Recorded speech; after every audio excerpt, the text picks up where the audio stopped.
mais um vídeo. E nesse vídeo eu vou fazer uma resenha psicológica sobre o filme O Páramo, que está disponível na Netflix. Esse filme, ele é um suspense psicológico, ele também tem um pouquinho de drama, um pouquinho de terror. Eu não vou dar nenhum tipo de spoiler, então pra você que já ouviu falar sobre o filme e quiser continuar assistindo até o final, pode ficar tranquilo. Zero spoiler. Vale ressaltar que essa é uma análise muito pessoal. Eu vou usar como pano de fundo a psicanálise. Não é um monólogo, não é uma retórica, é um diálogo. Então, se por um acaso eu falei algo que vocês não concordam, ou se tem algo que ficou faltando, que foi importante, eu deixei de mencionar, vocês podem comentar aqui embaixo, vamos trocar aí algumas ideias. Então, o Páramo, ele é um filme que nos faz refletir sobre o medo. E eu vou chamar a vinheta e logo depois a gente vai falar sobre os três personagens principais, os três únicos do filme, que são a Lúcia, a mãe, o Diego, o filho, e o Salvador, que é o pai. Vinheta.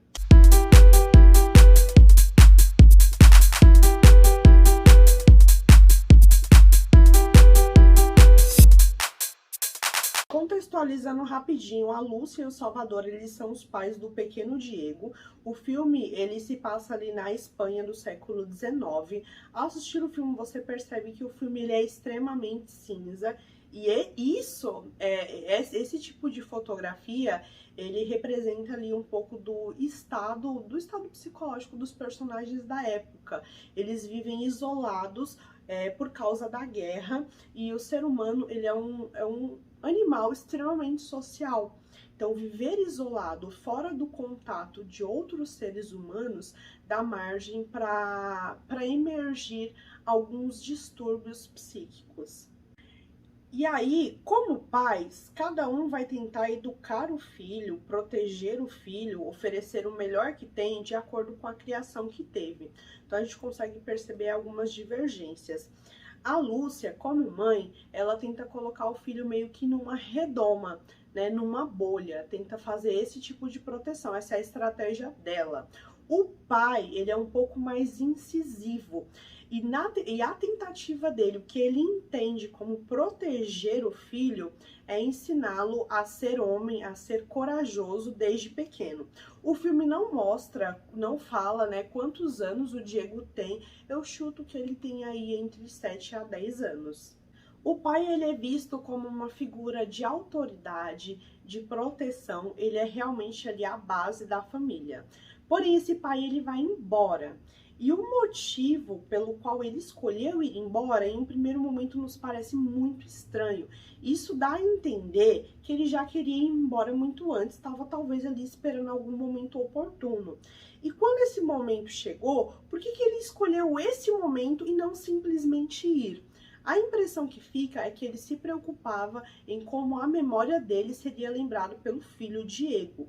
Então, o motivo que ele escolheu, na memória do Diego, seria como um pai honroso, um pai que cuida, e isso se voltaria positivamente para ele no sentido de que ele atenuaria talvez qualquer tipo de culpa que ele pudesse ter indo embora, né? Então, ou seja, não só atenuaria, como também não deixaria entender que ele estava abandonando a família. Mas essa figura do Salvador como uma figura que protege, como uma figura que é a base da família, você percebe que é uma base pouco estável. Ele tem alguns problemas psicológicos. Esses problemas, em muitas cenas, não existem diálogos para retratar essa tristeza profunda, esse desamparo. Elas são retratadas sem fala, mas alguns objetos falam por si. Vocês podem reparar nos momentos em como ele manipula a arma, né? Quem assistiu, traga a memória. Quem não assistiu, se atente a esses detalhes. São detalhes que comunicam informações sobre sentimentos. Outra questão também não era só a guerra que estava interferindo ali no psicológico sombrio de toda a família, mas também a relação com a irmã, né? A relação que ele teve e que ele conta um pouco ali da história no filme. Então, no filme não existe diálogo sobre sentimentos, sobre entender como o outro se sente. Então, você percebe esses sentimentos na dinâmica, na linguagem não verbal, na forma como eles vão manipular ali os objetos, na forma como eles se movem dentro, como eles interagem dentro da casa. Então, tristeza profunda, desamparo, medo, tudo isso é mostrado sem que se diga, sem que se faça uma menção direta a tais sentimentos. Quando o pai vai embora, a psique da mãe, que é pouco estável, ela fica muito sobrecarregada, porque agora ela tem que desempenhar os dois papéis. A Lúcia, ela é uma mulher extremamente frágil, extremamente vulnerável, e eu acho que ela já tem uma tendência a ter algum tipo de desorganização psíquica. Isso fica sutilmente claro quando ela se recusa a ouvir algumas histórias do marido. E ela também pede para ele não contar essas histórias ao filho, né? Ou seja, a forma dela de cuidar é manter ele em uma redoma, como eu falei antes, manter ele protegido, porque o Diego, ele não sabe nenhuma história do passado da mãe e nem do passado do pai, mas o pai vai ali falando, o pai fala também os dois querem proteger a criança, mas as duas formas de proteção são completamente distintas. Então, o pai, ele menciona as histórias numa tentativa de, olha, torne-se homem, espero que com essa história você aprenda a ser mais corajoso. Algumas entidades se alimentam do medo. Na verdade, as entidades eu acredito que são simbólicas, né? Na verdade, eu acredito que o que você quer, você não consegue a partir do momento que você deixa o medo na frente dos seus planos. De acordo com a psicologia, existem pessoas que geneticamente elas têm algum tipo de predisposição para desenvolver algum transtorno psiquiátrico ou algum tipo de distúrbio. Mas aí o ambiente, ele pode fornecer o gatilho ou não, que pode ser uma situação traumática. Então, pode ser uma pessoa que ela tem uma predisposição, mas se o ambiente ele não forneceu nenhum evento traumático, não aconteceu, ela não vivenciou, esse transtorno, ele vai continuar ali sem ter nenhum tipo de manifestação. Mas no caso da mãe, eu acredito que o gatilho foi a partida do pai. Com essa partida, as defesas dela não se sustentaram, né? Então ela tinha ali uma defesa de enfeitar um pouco mais a realidade, de não vamos falar sobre histórias tristes, é como se você fizesse uma negação, né? Então ela usava um pouco esse mecanismo, talvez não negasse para si, não fica claro isso no filme, tem coisas que não, o filme não deixa tão claro em relação à personalidade dos pais. Mas não falar sobre algo triste é uma forma de você fingir que isso não existe, que isso não aconteceu, ou talvez que você não queira que realmente alguém saiba. Aí tem uma tentativa clara de omitir algumas coisas a fim de preservar o Diego, por exemplo. Então, defesas são extremamente importantes, defesas, porque elas são estruturais. Eu me lembro de uma frase muito na época da faculdade, que um professor disse assim: se você conversa com alguém que é muito religioso e torna essa pessoa uma ateia, você retira a base dela, então você tem que colocar uma outra base no lugar, né? Porque se aquele era o chão da pessoa, se você retira, você tem que ter uma responsabilidade de devolver, de sustentar o que você está desconstruindo. Então, as defesas dela foram todas desconstruídas. Existem medos tangíveis no filme e medos imaginários. Um dos medos tangíveis é o medo da guerra. E aí eles tinham armas para se protegerem por causa de um invasor. Tudo bem, justo. E existem os medos imaginários e medos enraizados. A besta, por exemplo, ela é um medo enraizado. E aí ele precisa ser combatido com uma construção de estratégias emocionais. Mas o que ela usa? Ela usa uma arma, mas eu não consigo combater um medo imaginário com algo tangível. Portanto, simbolicamente, o que a arma representa? O caminho mais fácil. Toda vez que a gente não quer enfrentar algo, não queremos ver algo, o que todo mundo faz, o que é humano, O caminho mais fácil, o atalho. Então, a besta, simbolicamente, ela representa tudo que a gente não consegue encarar na vida, todos os nossos medos. Tem coisas que só você pode fazer por você. Não adianta ficar jogando lixo para debaixo do tapete. Pode ser que as outras pessoas da sua casa que visitem a sua casa nunca vejam aquele lixo, mas você sabe que aquele lixo está lá e só você pode fazer algo a respeito. E aí, normalmente, a gente vai fazer algo a respeito quando o lixo está insustentável, quando a gente não consegue mais ignorar. E aí, normalmente, quais são as estratégias aí que as pessoas usam para o caminho mais fácil, para poder dar uma ignorada? Excesso de álcool, excesso de drogas, excesso de trabalho, excesso de comida, tudo o que é excesso. Como dizia Freud, todo excesso ele esconde uma falta. O que o Freud ele quer dizer com isso? Normalmente, o excesso ele é o caminho mais fácil. Ele tá vindo para encobrir uma ansiedade, mas ele é um paliativo. O que te traz a ansiedade, o que deve ser resolvido, se está dentro do seu controle, o ideal é que você já faça agora. Porque só porque você comeu demais para deixar de pensar em algo, enfim, ou qualquer outro tipo de vício, ou qualquer outro tipo de excesso, quando você acordar no outro dia, você continua com o mesmo problema. Então, falando aí nessa besta, que é simbólica, que suscita o medo, ele é um dos sentimentos mais fortes e mais primitivos. Nós somos descendentes dos primeiros homens que sentiram medo, por isso que eles sobreviveram. Então, nós temos isso enraizados nos nossos genes há muitos anos. Portanto, o medo, ele evoca mecanismos de defesa. Se for algo dentro da realidade, algo palpável, ele vai evocar o ataque. Você ataca para se proteger. Se o medo ele for dentro de um campo mais emocional, como a insegurança, por exemplo, o medo no campo emocional, ele paralisa. Mas a besta no filme, ela vai cada vez ficando maior e ela vai cada vez chegando mais perto. E isso também é simbólico. Isso representa os anos que a gente deixa de fazer o que tem que fazer por medo, porque está paralisado, porque procrastinou. Chega uma fase que você não tem mais idade.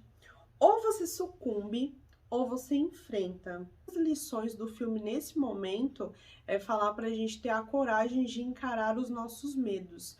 Porque enquanto você não encará-los, eles te dominam e eles ficam maior. Só porque você usa algumas fugas paliativas e momentâneas, não significa que a besta, né, o que você precisa fazer, vai embora. Então, a gente combate medos enraizados, medos psicológicos com estratégias psicológicas.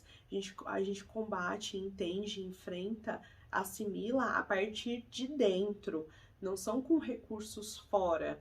Então você está buscando fora algo que está dentro, você quer fugir de dentro, mas a gente não consegue fugir da gente. Então acho que é uma das principais lições aí do filme. Normalmente, as nossas estratégias de ataque a algo que está acontecendo internamente, que precisa ser elaborado, assimilado e enfrentado com coragem, a gente procrastina, joga a culpa no outro e muitas vezes a gente arruma desculpas racionais, desculpas brilhantes que parecem super plausíveis e maduras para não fazer o que tem que fazer. A gente mente para nós mesmos. Bom, tem uma parte que eu juro que amaria muito, ficaria muitíssimo agradecida se vocês comentassem aqui comigo, se vocês viram ou não. Ela é extremamente sutil e acontece quando o Diego pega a carroça. Então tragam à mente de vocês, quem assistiu ao filme, o que vocês viram quando ele pega a carroça. Quem não viu ainda e for assistir esse filme, presta atenção nessa parte que ela é sutil, comenta aqui que a gente vai fazer um diálogo aí sobre essa parte que ela é interessantíssima. Eu acredito que o filme ele é um diálogo constante com a nossa percepção do que é real e do que é imaginário. Você fica o tempo todo se perguntando se tudo que está acontecendo é fruto da condição psicológica frágil que a mãe está enfrentando, né? Que é só declínio, a condição psicológica dela, ou se aquilo existe mesmo. A minha opinião pessoal é que é uma condição psicológica da mãe que está distorcendo a realidade, ela está sucumbindo, ela está se entregando porque ela não consegue ter a coragem de enfrentar o que ela precisa enfrentar. Então a gente também tem que pensar em algumas outras questões, né, do porquê é tão difícil para ela. Imagina uma mulher ficar em uma casa completamente isolada, vulnerável, no meio do nada. A qualquer momento a casa dela poderia ser invadida, saqueada.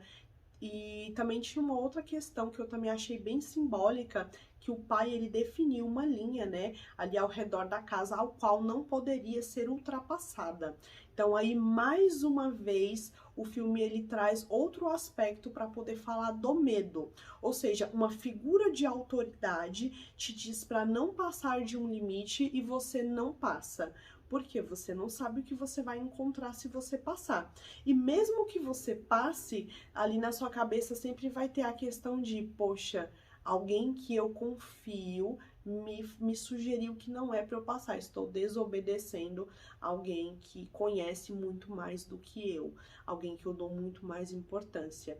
Então, essa questão de não poder ultrapassar também é simbólico no sentido de pra gente se questionar o quanto a gente coloca nossa integridade emocional a fim de obedecer uma figura de autoridade e também o quanto é confortável obedecer essa figura, porque aí eu tenho uma desculpa para não ir mais além e não buscar talvez outras pessoas, talvez outra comunidade, outras formas de me proteger, porque alguém falou que eu não posso cruzar até tal linha. Então, tem aquilo, né? O medo de arriscar, sendo que você não sabe o que você vai encontrar, ou ficar onde tá, que tá bem péssimo. Diego, ele é uma criança que ele tem a opinião dele, ele tem uma forte opinião. Na verdade, ele é praticamente obrigado a amadurecer o tempo todo, né? Primeiro com sugestões do pai, segundo concretamente mesmo quando ele consegue perceber que a mãe ela representa um perigo até para ela mesma. A mãe, a gente vê a condição emocional dela se deteriorando, né? Então começa com uma ansiedade pelo não regresso do pai, vai para uma tristeza profunda, ela entra em uma depressão, ela se descuida de si, do filho, ela toma algumas medidas ali, né? Bem drásticas. Quem assistiu, quem vai assistir vai perceber aí essas medidas. Então, ao lado da mãe, o Diego continua só, continua desprotegido. E para finalizar, acho que a gente precisa falar de uma questão muito importante, que é essa tal romantização da coragem do Diego. Tem na sinopse que ele tem que salvar a mãe. E esse é o ponto para poder costurar aqui toda a história, e é um dos pontos mais importantes que eu preciso fazer como crítica ao filme. Então, por que que logo na sinopse eles colocam como o Diego que tem que salvar a mãe? Eu acredito porque o Diego, ele é a única figura ali que não está contaminado pelos traumas da guerra e também não está contaminado e influenciado pelos traumas familiares vividos pelos pais, né? Então o pai ele traz um recorte de uma questão muito tensa que aconteceu com a irmã dele, porém a mãe não fala nada. O fato da mãe não falar nada sugere que a história de vida familiar dela é tão traumática quanto a do Salvador ou até pior, né? E aí a gente precisa falar de um conceito que o Winnicott ele trouxe de falso self. E o que é o falso self?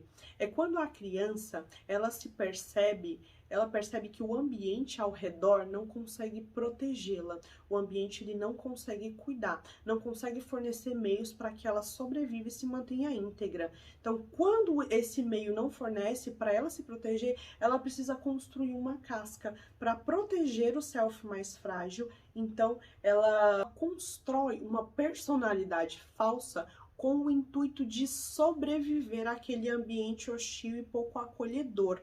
E isso não quer dizer que a pessoa seja falsa, tá, gente? Isso quer dizer que é um mecanismo de defesa. A pessoa está tentando proteger o seu verdadeiro eu, que é alguém muito mais frágil, e construindo uma personalidade, um tipo de comportamento para se adaptar ao ambiente e conseguir sobreviver. E as implicações de ter um falso self na personalidade, elas são quase irreversíveis a depender da idade que esse falso self foi se instalando. As principais implicações de alguém que vive um falso self é a sensação constante de vazio, dilemas em relação à identidade, é uma pessoa extremamente reativa, combativa, que está o tempo todo atacando e ela sempre vai enxergar o meio como ameaçador. Então ela tem que se proteger e tem que se defender o tempo todo. Isso é a minha crítica ao filme. Então, isso aí o filme não vai mostrar, tá? Porque depois a história, a gente não tem acesso ao Diego adulto. Mas o rumo que o filme toma, o que eu entendo como estudante de psicologia é que o Diego ele vai acabar desenvolvendo um falso self. Então não dá para romantizar a bravura do Diego, a coragem do Diego a esse preço. Então é isso. Se alguém tiver dúvida aí, eu faço mais vídeo falando mais sobre falso self, mas não quer dizer que a pessoa é falsa, gente. Não entendam dessa forma.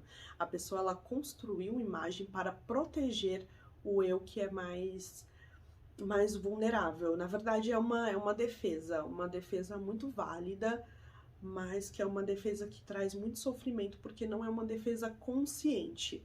Essa pessoa que construiu um falso self, ela deveria ter pais, ou que seja lá quem estivesse cuidando dela, que oferecesse proteção. Porque uma criança, ela não tem condições psicológicas de cuidar de si, de se oferecer proteção.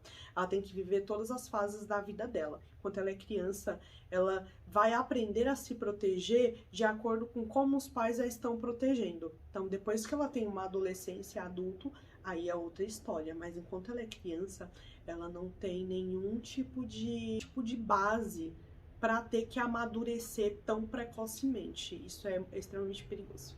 É isso, espero que vocês tenham gostado.